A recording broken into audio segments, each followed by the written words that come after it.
constitucionalismo? Uma coisa referente à justiça, alguma coisa assim? Eu imagino que tem a ver com Constituição e afins. Isso influencia na nossa vida?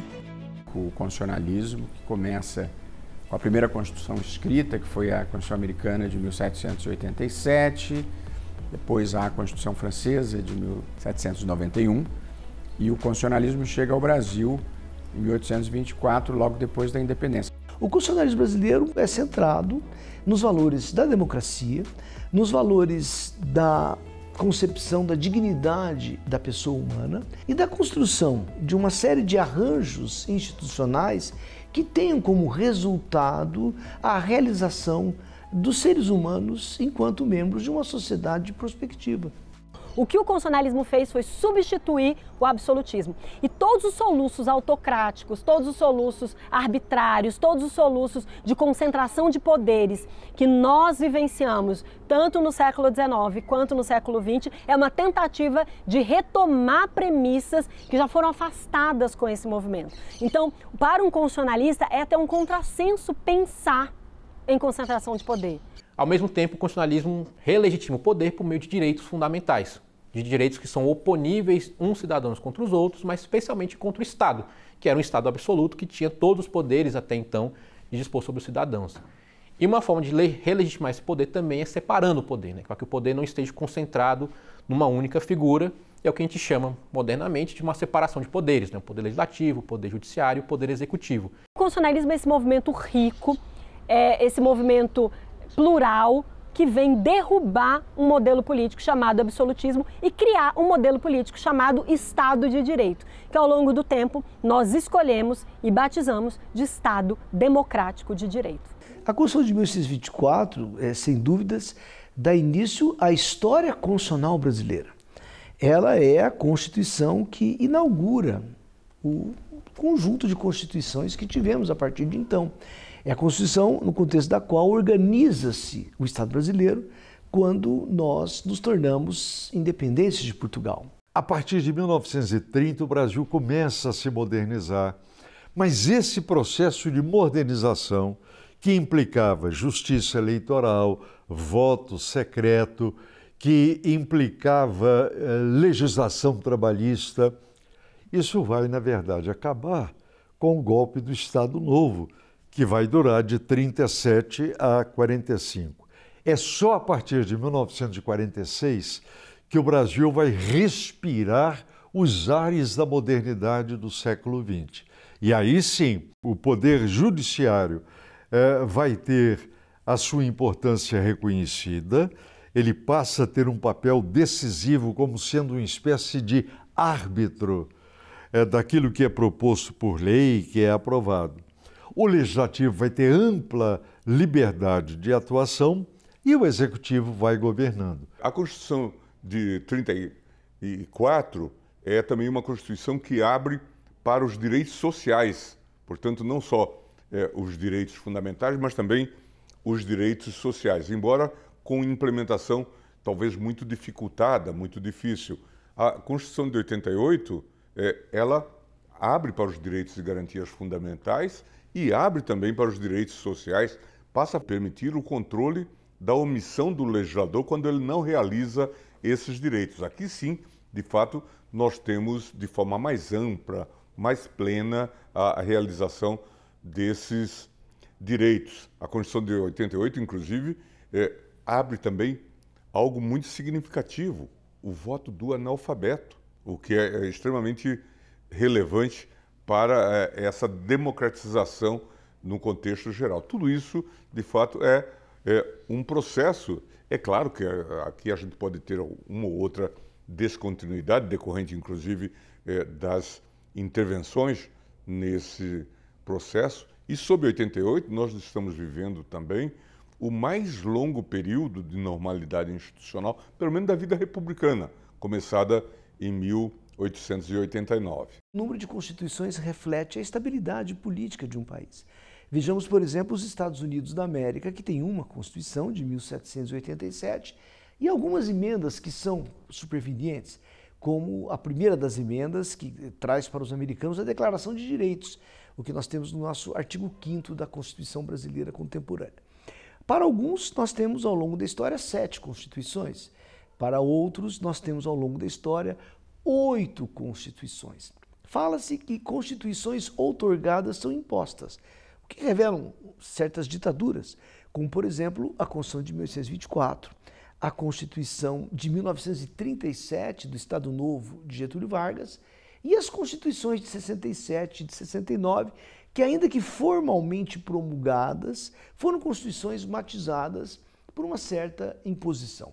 E nós vamos ter constituições promulgadas, isto é, submetidas ao maior debate, a exemplo da Constituição de 1891, que nos traz o regime republicano, o regime federativo, a Constituição de 1934, que de todas elas é provavelmente a Constituição que reflete o maior avanço. Haja visto, por exemplo, a possibilidade do voto feminino ou dos direitos trabalhistas e assim por diante. A Constituição de 1946, que é a Constituição da redemocratização e que marca o tempo do Dutra, da volta do Getúlio, Juscelino, Jânio Quadros, o próprio João Goulart. E, por último, a Constituição de 1988 e um dos seus mentores mais importantes, que foi o deputado de São Paulo, Ulisses Guimarães, geralmente apelidava como a Constituição Cidadã, pelo nome, então, que ela é até hoje, de uma certa maneira, conhecida. A Constituição de 1988, que nós temos hoje, foi elaborada com a maior participação da sociedade em toda a nossa história.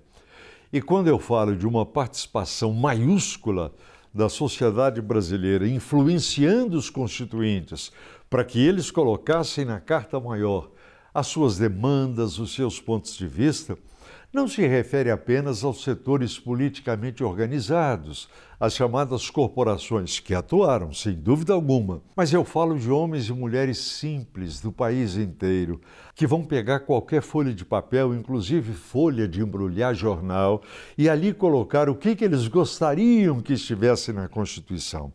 Eu herdei isso de escrever carta muito do meu falecido pai. Meu pai era uma pessoa que escrevia carta para todo mundo. Naquela época eu tinha uma participação muito grande assim, em sindicatos e associações onde eu trabalhava e tal. Então eu tinha muito presente em mim como cidadão essa abertura que o Congresso deu para os cidadãos para participarem, né? Podendo sugerir coisas e tudo mais. Eu aproveitei.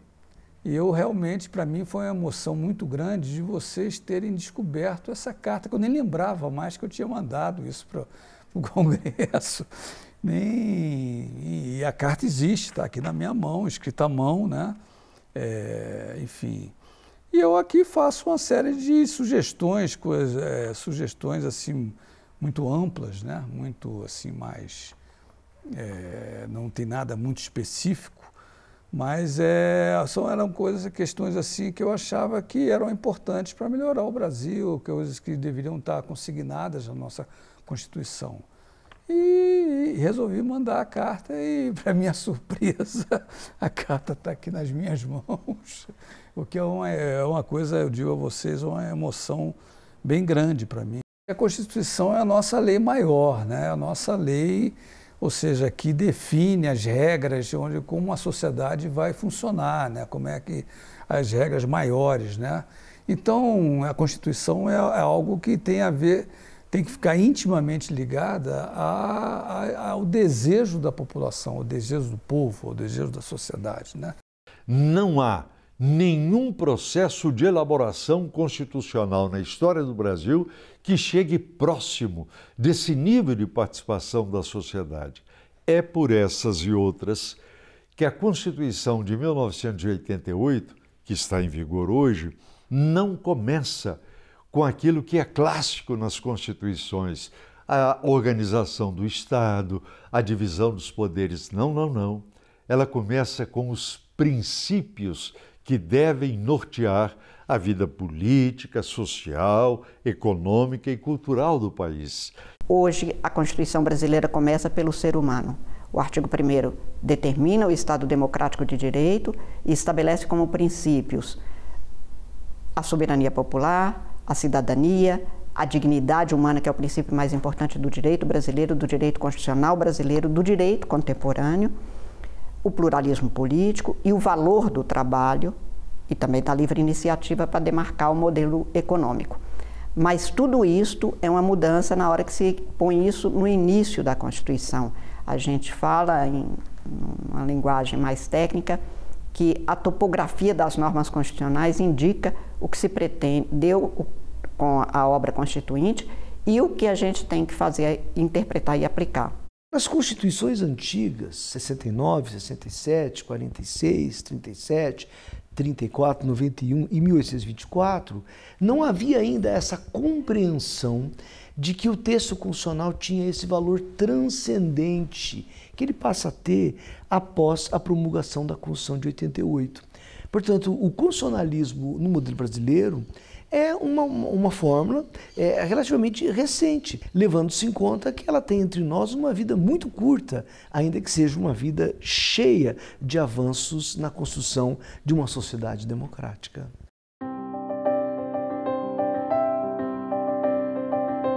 No quarto final do século XX, o direito constitucional assume um papel de proeminência na ordem jurídica brasileira.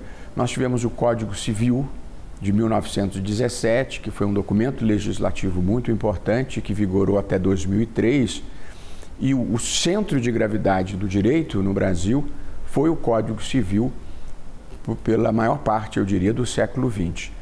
E aí, no quarto final do século XX, no Brasil, sobretudo depois da Constituição de 1988, a Constituição passa para o centro do sistema jurídico, de onde é deslocado o bom e velho direito civil, eu diria. E aí nós temos, sob a Constituição de 88, algumas transformações muito importantes. Uma Constituição analítica, com um longo capítulo sobre direitos fundamentais, uma Constituição que trata de muitos temas, de modo que as marcas do constitucionalismo brasileiro no pós-88 foi uma expansão do Judiciário, uma expansão do Supremo, a centralidade da Constituição. Para os constitucionalistas, a pluralidade e a diversidade são marcas. Porque se nós olharmos e se nós compararmos as constituições anteriores com a Constituição atual, por mais que o registro desses direitos sejam meras formalidades, não se pode duvidar em instância nenhuma de que sim, houve avanço.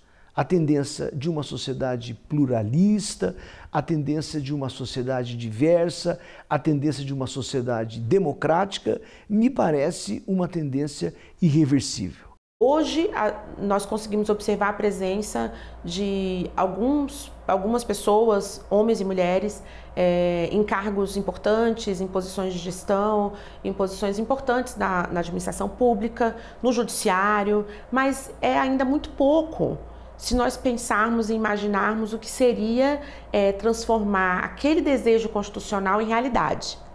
Se nós tivéssemos realmente buscado transformar aquele desejo constitucional de 1988 em realidade, eu acredito que a gente teria hoje uma representação muito maior em espaços de poder, em posições de liderança, de gestão, porque isso sim é o que modifica a nossa sociedade. Nós temos um imenso desafio no sentido de nos fazer mais iguais. Esse é o grande desafio. Os direitos estão assegurados, assim como a gente falava da Constituição do Império, né? Mas há problemas de sua efetivação ou da melhoria da sua efetivação. Nós temos que melhorar. Temos um desafio imenso, por exemplo, na questão da saúde. 50% da população não tem esgoto. Então, isso precisa ser resolvido. Não vamos falar do problema da segurança pública, mas precisamos falar, né? É um imenso desafio. Temos áreas no Rio de Janeiro, mas também em outras capitais do Brasil, em que temos ocupação por parte de milícias, de organizações criminosas, e o Estado não se faz presente. Então, tudo isso é um desafio que envolve a aplicação da Constituição. Tem uma historiadora que eu gosto muito, que é a Julia Geffield, que ela diz, né, as constituições, elas são extremamente importantes para a lógica cotidiana das pessoas, porque elas criam um projeto articulado no tempo. Ela estabelece um pacto comum, como se a gente olhasse o passado e aquela Constituição representa um povo que já existe antes daquela Constituição. Mas elas olham para o futuro também. Elas estabelecem princípios que ordenarão a nossa vida, os nossos embates, os nossos dissensos nos anos posteriores. Portanto, ter dispositivos, princípios na Constituição significa muito, porque eles condicionam e eles dão balizas para a discussão pública. No entanto, estar na Constituição é insuficiente, apesar de ser fundamental. O que deve mudar muitas vezes é justamente tornar mais efetivo ali aqueles dispositivos da Constituição.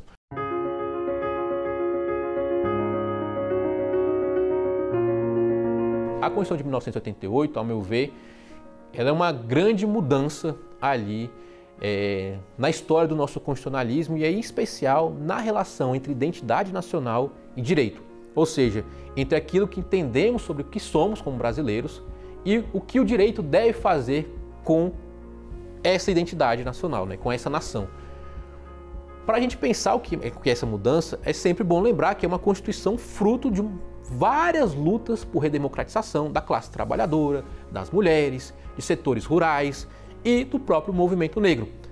Essas diversas lutas elas vão convergir com uma pauta comum, que é uma nova Assembleia Constituinte. O que o Constituinte está fazendo? Ele está não só reconhecendo que o processo civilizatório brasileiro ele é composto por diversos povos, negros, indígenas, africanos, brancos, mas ao mesmo tempo ele está colocando um compromisso, que esse processo civilizatório é atravessado por violências, que ele é atravessado por processos de exclusão e que é necessário reconstruir um projeto constitucional atento a essas desigualdades e que o Estado brasileiro proteja e deixe ali de ser o principal perpetrador de violência contra essas comunidades. A primeira Constituição que a gente tem registro assim, que expressamente traz um dispositivo sobre os direitos indígenas é a Constituição de 1934. A Constituição de 34 também traz a questão do direito territorial indígena, mas também trabalha com a lógica do integracionismo, do indígena como sujeito transitório. A Constituição de 88 é um marco de conquista de direitos aos povos indígenas, porque ela rompe com essa lógica do integracionismo, da tutela e da incapacidade indígena. Ela traz o indígena enquanto cidadão, como sujeito de todos os direitos que tem na Constituição, não só o artigo 231, 232, mas todos os direitos que estão ali atribuídos a todos os cidadãos também são nossos. Mas, ao criar esse capítulo específico, ela traz esse romper de que nós não estamos à margem da sociedade, nós fazemos parte dela. Então, eu sou uma mulher indígena pataxó, cidadã brasileira. Então, eu posso utilizar a minha língua tradicional, as minhas tradições, a minha cultura. Eu posso também estar na universidade, eu posso exercer a minha profissão, eu tenho direitos, eu tenho deveres e eu continuo sendo indígena. Eu não deixo de ser indígena porque eu tenho acesso a tecnologias, a espaços que a sociedade não indígena tem. Então, esse é uma das principais conquistas que a Constituição de 88 nos reconhece, o direito de sermos indígenas, o direito ao nosso território originário, o direito originário às terras tradicionalmente ocupadas. E também no artigo 232, a Constituição diz que os indígenas, suas comunidades e organizações são partes legítimas para estarem em juízo em defesa dos seus direitos e interesses. Isso é algo inédito, porque reconhece nós, enquanto pessoas capazes de irmos ao judiciário, lutar por nossos direitos. Isso antes de 88 não era possível. Isso era feito através do órgão indigenista, a FUNAI. Isso era feito através de autorização. Então, assim, a gente não tinha capacidade sequer de ir lá no judiciário pleitear direitos. Então, a Constituição de 88, ela rompe com essa ideia integracionista, assimilacionista e nos coloca numa condição de sujeitos de direitos, ou seja, de cidadãos.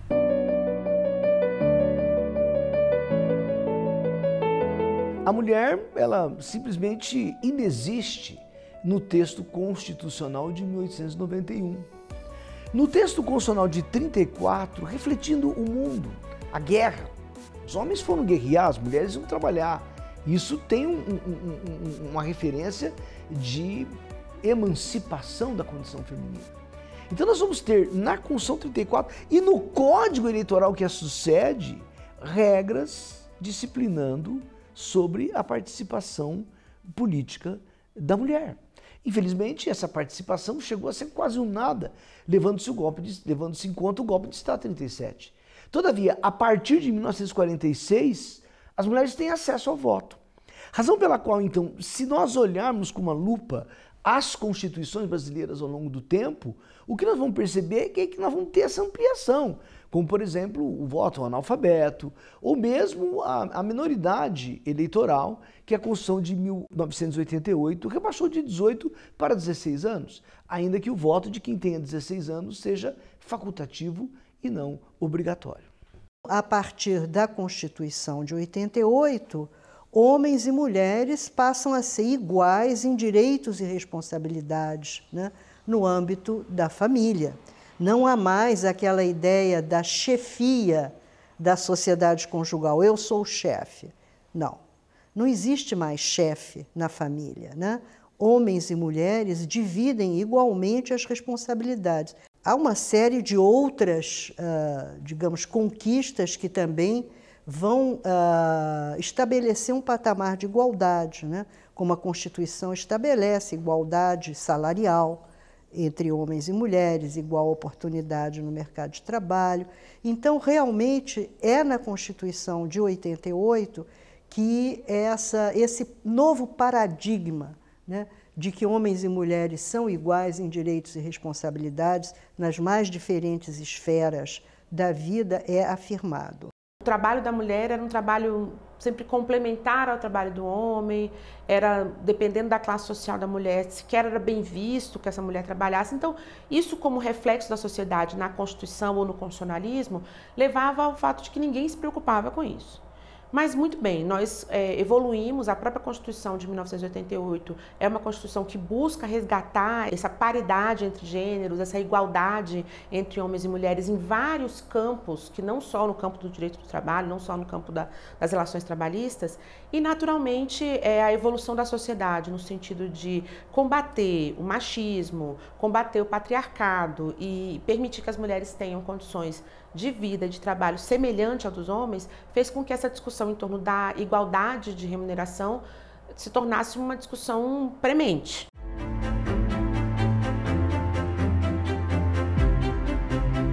Na verdade, a Constituição de 34 é a primeira da República Brasileira a esboçar o que nós chamaríamos hoje de legislação trabalhista. Mas, na verdade, essa legislação trabalhista só vai ser efetivamente consolidada em plena ditadura do Estado Novo. É a CLT, que de alguma forma nós temos em vigor até hoje. A Constituição de 34, ela inicia esse ciclo e, na minha visão, a Constituição de 1988, que é a nossa atual Constituição, ela torna isso uma coisa absolutamente fundamental. E a palavra fundamental está bem aplicada aí porque ela traz o direito do trabalho para um direito fundamental do cidadão. Então, a Constituição de 1988 pega, então, tudo o que aconteceu em termos de evolução do direito do trabalho, do direito dos trabalhadores, transforma isso num princípio, né, transforma isso numa intenção da nossa sociedade de proteção do trabalhador e dali para frente nós passamos a viver, então, mesmo com esse direito constitucionalizado, altos e baixos com relação à extensão dos direitos dos trabalhadores.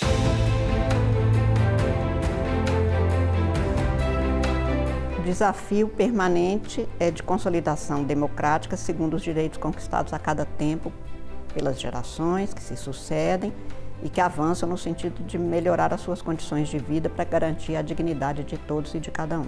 Isto era um projeto, desde sempre, do início do constitucionalismo moderno e agora do constitucionalismo contemporâneo. Avançamos, mas ainda há, como eu disse, muitos e largos passos a serem dados. Eu acho que os grandes desafios do constitucionalismo, de certa forma, são os grandes desafios da democracia. E acho que a democracia vive momentos de necessidade de uma certa autocrítica para o seu aperfeiçoamento. Os sistemas eleitorais, hoje em dia, já não fazem com que as pessoas se sintam efetivamente representadas. Eu acho que nós vamos ter que repensar o sistema representativo. O constitucionalismo democrático, apesar de muitos avanços, não conseguiu ainda derrotar a pobreza, mesmo no Brasil, a pobreza extrema e as desigualdades injustas, de modo que eu acho que aprimorar a representação política, enfrentar dentro do devido processo legal e do respeito aos direitos fundamentais a pobreza e a desigualdade, a integração racial, superando o racismo estrutural, a busca pela igualdade de gênero.